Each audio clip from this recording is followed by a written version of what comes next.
welcome to this episode of Authentic Achievements, where I'm delighted to be joined by the fabulous Kadin McElwain.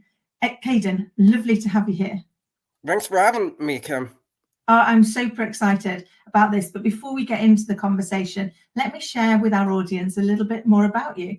So Kadin is an autistic college student. He's a writer and an activist on a mission to raise awareness about autism and to bring it to a national audience. Throughout his life, he was told that he couldn't amount to anything because he was autistic, but time and time again, he's proved his naysayers wrong. And I'm thrilled that I'm able to be part of that journey in breaking down those barriers and sharing with a wider audience just what can be achieved when we take away the label. So, Kadin, can you start by sharing with us a little bit about your journey so far, please?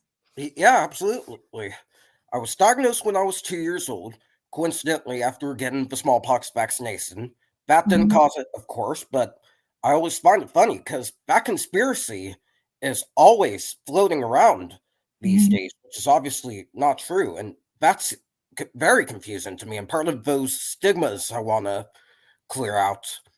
And elementary school, that was easy for me. I was popular. People understood I was autistic, looking for a friend, and they respected me because back then we didn't see labels.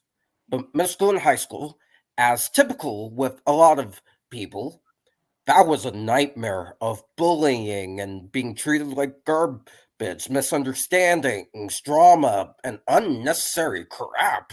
Yeah. And middle school, actually, my IEP was cut off completely without my parents' knowledge or consent, which is actually illegal here in the States. And they weren't going to tolerate that. So what my parents did was they wrote to every single autism organization in the state of Tennessee, which is where the school was at. Yeah. And they even threw in a state senator because they thought they had some power to bring that back because they knew that IEP was a big thing for success in the school. Yeah. But the problem was the school couldn't tell I was on the autism spectrum because I was doing well academically, doing well behaviorally. In fact, I was some of my teachers' most favorite students, not to brag. And they pretty much misunderstood the whole thing, which I found absurd. I still find it absurd because I think that schools should know that autism doesn't necessarily mean drooling on yourself, speaking in grunts, and not being able to maintain yourself. It means you may be smart, you may be amazing behaviorally, you might just need help with the social stuff and all the other complicated things of life.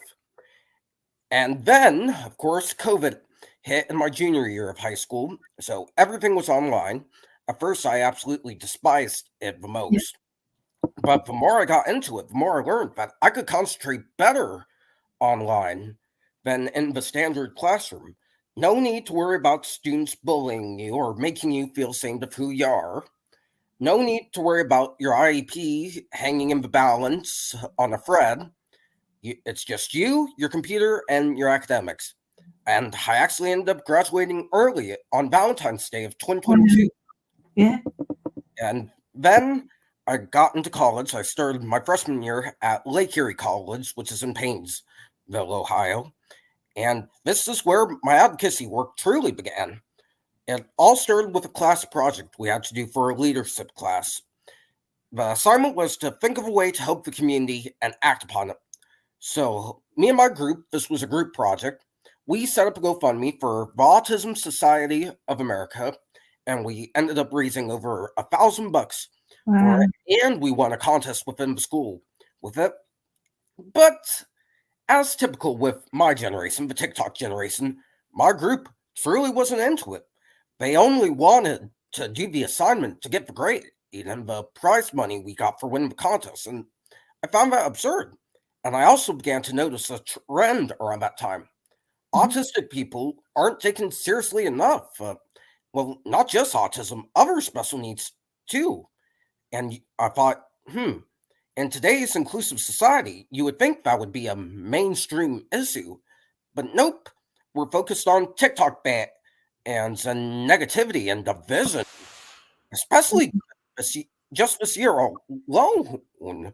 So I thought, if no one else is going to take it seriously, I might as well be the leader of this movement to bring it to a mainstream audience.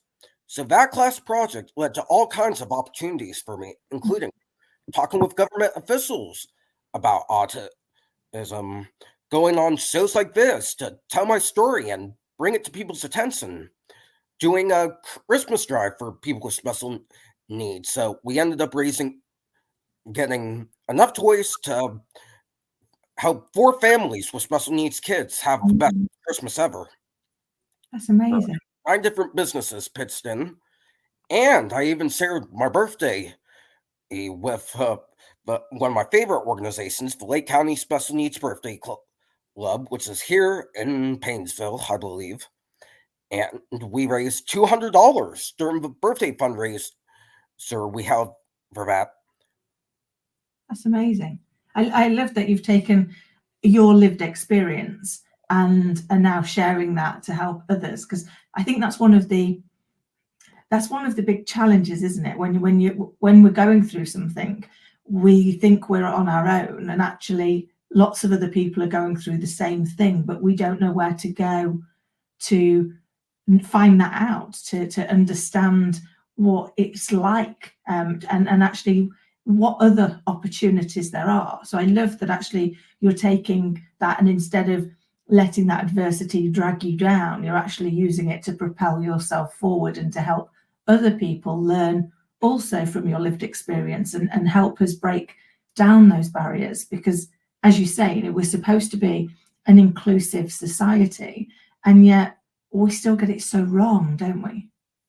Yeah, we absolutely do. I think we're making progress, but I think there's a better way. Like with the DI, I think that's a really good idea in hindsight. We Yeah, just got to make sure we balance it out, putting sensitive topics into schools.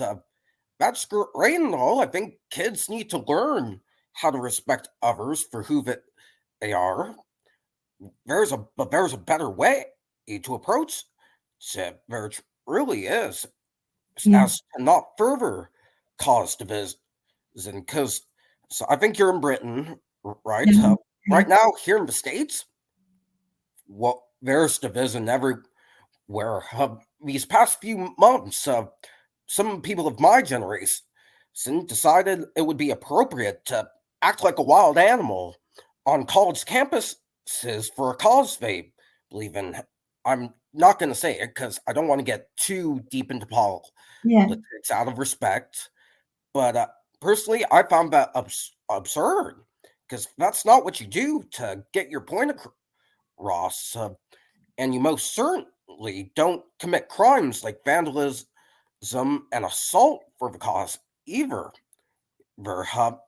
And I told some students this at another school I transferred to after my freshman year, Kent State University. I said, look, I admire what y'all are doing, but there's a better way. Just do what I'm doing. Plan fundraisers, do stuff like this.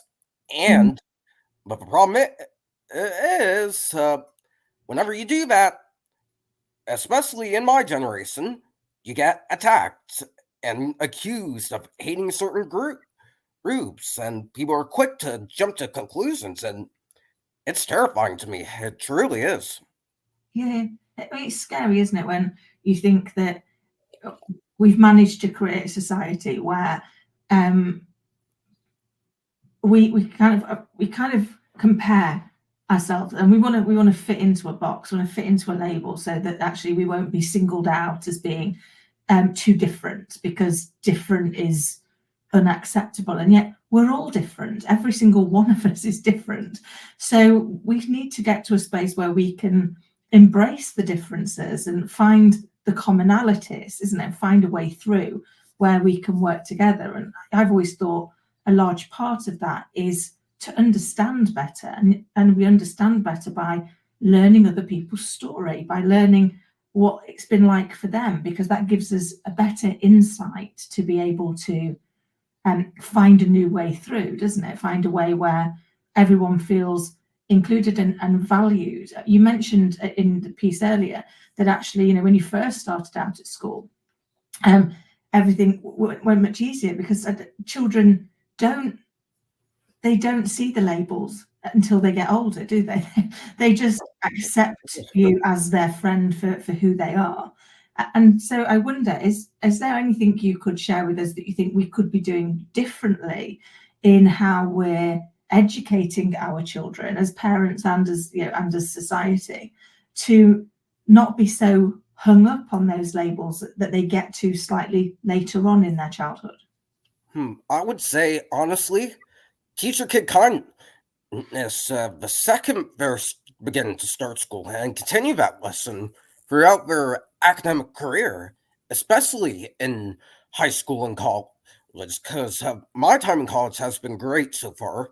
Yeah. People are more inclusive, but there's still that small few who act like children and think going frats is okay, and hurting girls is okay, and there's still division on college campuses as well, especially amongst student groups, and that's because there's a lack of kindness in the world. And it's my personal belief that everything starts at the home. If parents are mean to the child, teach them to hate certain groups due to whatever reason, and worship people like Alex Jones or Andrew Tate or Son Diddy Ohms, if you know who he is, more likely than not, the child's going to go out and do the same thing. It's a monkey see, monkey do situation, especially nowadays, or a keeping up with the Joneses situation, if you will. Yeah. But it doesn't cost a lot to be kind. It truly doesn't. Well, no, but I think sometimes that's one of the other challenges in life. The things that come to us for free, we don't value enough. So kindness and love and compassion, they're all free. They don't cost us anything. We can have those, and therefore we forget to value them, and we're too busy instead, you know, valuing possessions, which and never going to be as valuable as like you say, that bit of kindness. I've got a 7-year-old, and we talk about kindness all the time, kindness to self, kindness to others, because you know, if you're not being kind, you know, I will say to her, is that kind what we're thinking? To get her to just consider how would she feel if she were on the receiving end of whatever it was she's just said, because I don't think we spend enough time trying to put ourselves in the other person's shoes, do we, to think how would I feel if I were them and this was being landed in my door, at my, you know, in my space. Yeah, exactly. We truly don't put ourselves in other person's shoes these days, especially my generation.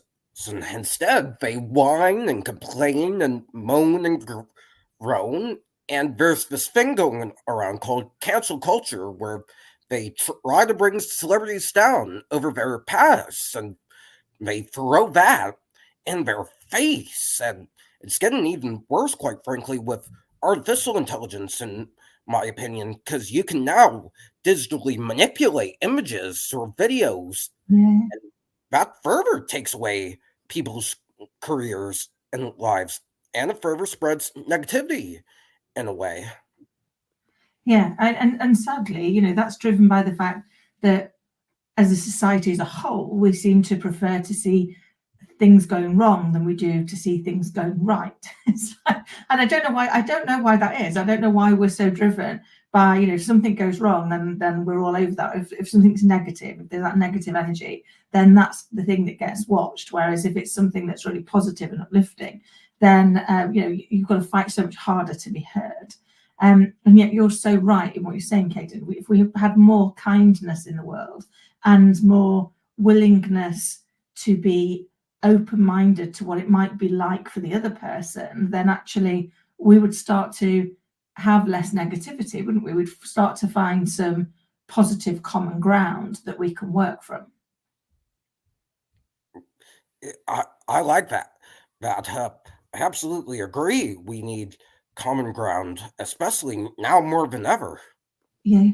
And I think I think one of the challenges, and I talk to people about this all the time, is we as our brains work, we are quick to make a judgment. So somebody says something and we immediately will decide whether we agree or we disagree with it. So I agree, I disagree. And actually, for me, one of the things that I think, as well as kindness, we need more of is curiosity of ourselves and others. So, now when I find myself immediately making my judgment of whether I agree or disagree, I will ask myself, okay, that's really interesting. Why are you so adamant that you agree or you disagree? I wonder how they got there. So just try and look around the situation, because we live in a world of polarity. For every up, there's a down. For every left, there's a right. One doesn't exist without the other. So for whatever we're thinking, the opposite is also true. And once we create a space where we can be open to that, we start to see things in more of a 360, and that helps us to find a different path, doesn't it? To be able to disagree with each other, but not disrespect each other. It's like we don't always have to agree, but we just don't disrespect. We treat people with kindness, even if we go, well, I have a different opinion to you, but you're entitled to yours and I'm entitled to mine. We can leave it there. But we seem to have created this thing where you've just got to win. You've got to win the argument. You've got to win the reasoning, rather than just be open to learning something new. Would you say that's fair? That's absolutely. In fact, we're not open to new things and new ideas these days. Instead, we want things to remain the same, and we want negativity to remain the same. I think here in the States, they discussed passing a House bill or something for, I think, immigration or whatever, climate change maybe. And they sought it down because they knew that people would whine and complain and moan and groan because they like their lifestyle and they want things to remain the same. Yeah, I think sometimes that fear of change can hold lots of people back, because change is unknown, isn't it? And even if we might not love what we've got today, at least we know what it is. And when we go into something that is unknown, then we're having to take that leap of faith into the fact that it will be the same or better. And I think that sometimes discourages people, doesn't it? It absolutely does. So you've already done like so much, and I love that you're using your voice to kind of raise awareness on this. What would you say is the thing that you're proudest of so far? Proudest accomplishment. Here, I'll show you. It's, I would say, I don't want to break anything. This bad boy here. The Proclamation for Autism Awareness Day in Portis County. Yeah. It's not in my name, of course, but I was the first autistic person in the history of them recognizing this day to get this bad boy. Historically, this county has only done doctors and presented it to them. But I called up the commissioner because he was running for re-election of commissioner in her county. And I asked her, look, what do you guys do for autism awareness? And how do you help the autism community? And she told me about how they recognize Autism Awareness Day constantly. And I told her my story, and she was like, oh, you should totally come to the ceremony. We'd love to recognize you. We normally do doctors and people in the medical field, but it'd be nice to give a different perspective. Oh, and as the saying goes, the rest is history. Oh, I love that. I love that. So, and you've shared this a lot throughout this conversation, that you've reached out and spoken to senators and other people, and raising awareness in the community, going out and speaking to other organizations. How do you find the bravery to do that? And that's as an individual, not because you're autistic, because that's something that holds so many people back, isn't it? That having the courage to take that first step. So how do you do that?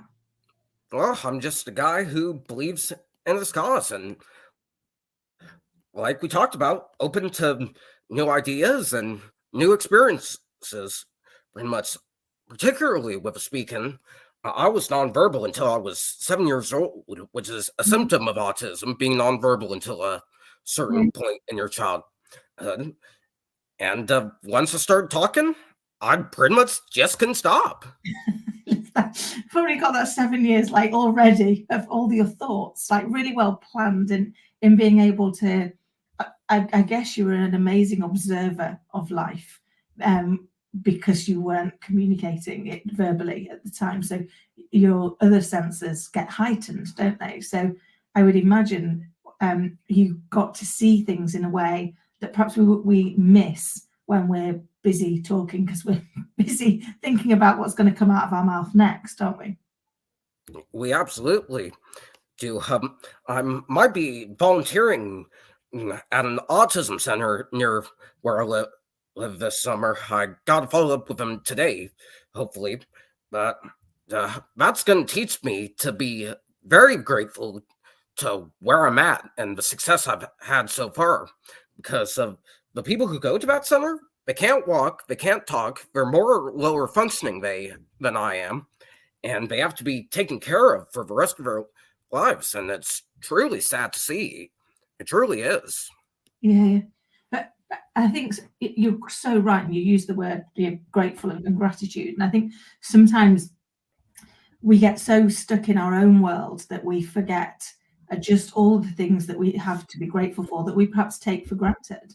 That because they're there all of the time, like the ability to walk and talk and look after yourself is something that we can forget to be grateful for, because it we have that already. But when you see people that haven't got that, it reminds you of all that we have to be so grateful for, doesn't it? To enable us to give thanks back. It really does. So I think that's the problem with what's going on with Diddy right now, the raids and the arrests and the lawsuit, because with wealth comes ungratefulness. With ungratefulness comes an inflated ego, which makes him think he can do whatever he wants. Yeah, I think we have to keep ourselves grounded, don't we, in that gratitude and kindness and compassion for. And for me, I always share with people, make sure that's self and others. And because I've seen it where it's just others, and then the person isn't giving anything for themselves. Or if it's just about self, then you're not really being that grateful and kind, because you're doing it at the expense often of other people. So, Kadin, for you, what would you say has been your greatest lesson so far? I would say, and I've had buns, keep in mind, embrace who you are has been the biggest life lesson I've learned. As it took me a while, thanks to the bullying I received in middle and high school and some personal issues, to truly embrace autism and who I am. At first, I thought of it as a curse and something that can be cured, but even now I'm still learning about it. And the more I'm learning about it, the more I'm learning that autism can actually be a blessing, because, like you said, my perspective of the world is more open. I see the issues of the world openly. I'm incredibly intelligent. And believe it or not, there's been a bunch of successful people with autism who've made great accomplishments in the worlds of technology and entertainment and sciences. Isaac Newton, he was on the spectrum. Einstein was on the spectrum. Elon Musk was on the spectrum. Dan Aykroyd, one of my favorite philosophers, Friedrich Nietzsche. All these people were on the autism spectrum, yet they still overcame whatever struggles they had to have tremendous success in their industries. In fact, one of the highlights of my college career thus far was interviewing another person with autism who's had success, Temple Grandin. Amazing. And you're right. So many people have achieved great things who are on the spectrum, because from what I understand from these people, you can often see patterns we can't see, because your brains just work in a slightly different way. And that's why, I know lots of organizations that are really starting to embrace neurodiversity as a way to increase the talent in their organization, because actually we can start to see things in a much more 360 way by actually building teams that include the neurodiverse to help see patterns and solutions that can't be seen without their special talent. And I love that you now are seeing your autism as a blessing. I think everything in life that happens to us, I believe, is either a lesson, a blessing, or both. So when I'm not feeling very blessed, I look for the lesson, and the blessing's usually sat there. But we've got to go looking for it, haven't we? We absolutely do. So what's next for you? Well, at the time of this recording, I'm in the final stages of planning a voting event in my county on June 21st to add to my local Dairy Queen. The purpose of this event is to get people to go out and vote in this year's presidential election. Of course, this episode will come out the 26th, but at the time of this, that event would have taken place. So at the time of posting, of course, so maybe next year I'll do a follow-up with you to update you on how that event went, but it's going to be awesome. This is the most important election thus far, and it's the first year I can vote legally as an adult. I'm going to be 20 this year, so that's another thing I'm sharing with my community. Of course, I got a bunch more podcast appearances and platform appearances this year, and of course, I'm going to be a junior in college, and hopefully, by the time I get my degree, have a successful career in public relations, and I've had my fun. I might even run for political office, because I think the world of politics needs a neurodivergent mind in the mix, especially in American politics. It would probably teach people not to be so corrupt and disrespectful. I love that. So there's definitely loads planned, and I'm looking forward to hearing how you get on with that and sharing those successes. How can people get involved? What can they do to help? Well, if you're in the Ohio area on the 21st, come to the event at DQ in Perry, Ohio. But in the sense of autism overall, I would say do the same stuff I'm doing. Plan fundraisers, plan events, go on platforms like this if you're on the spectrum to tell your story. And most importantly, just be kind to people. Like you said, it doesn't cost a lot to be kind. Yeah, it doesn't, and we can all do that. We will make sure, Kadin, that in the notes below people can get in touch with you. So we've got your links to you, and you've got a book as well, haven't you? Oh no, I don't have a book. I have a blog of sports. Blog, sorry, it was the on the sportscolumn.com. Exact same spelling of my name when you search for it, so you can check those out. Fab, and we'll make sure that they are in the notes below so that people can continue to work to see your work and to help share your message. So you've already shared so much with us, but if you could go back, and I know you're only 20, but if you could go back and give your younger self a piece of advice, what would it be? I would tell my younger self, embrace who you are. And if people don't like you for who you are, don't give them the time of day, because they're the ones who are going to miss out on an amazing person. I love that, because we do sometimes we hold ourselves up against other people's perceived opinion of us instead of actually just getting comfortable with who we are. And what you shared reminds me of a quote that I found a few years ago. And I was very guilty of desperately trying to be everybody's cup of tea. And as a British person, it's impossible. We could argue about how we take our tea as much as we could argue about politics and religion. It's just never going to happen. And this quote was, I'd rather be somebody's shot of whiskey than everybody's cup of tea. And I loved that, because for the right people, you will be their shot of whiskey. And for the rest of them, they're just not your people. And once you can let go of that, everything becomes so much easier, doesn't it? It truly does. Kadin, it's been an absolute delight to chat to you. Thank you so much for coming on and sharing your story. And thank you for having the courage, not just on this show, but in life in general, to take your lived experience and share it to help other people to gain the awareness so that we can provide a better and more inclusive society. So thank you. Thanks for having me, Kim. It's been an absolute pleasure. Until next time, take care. Bye.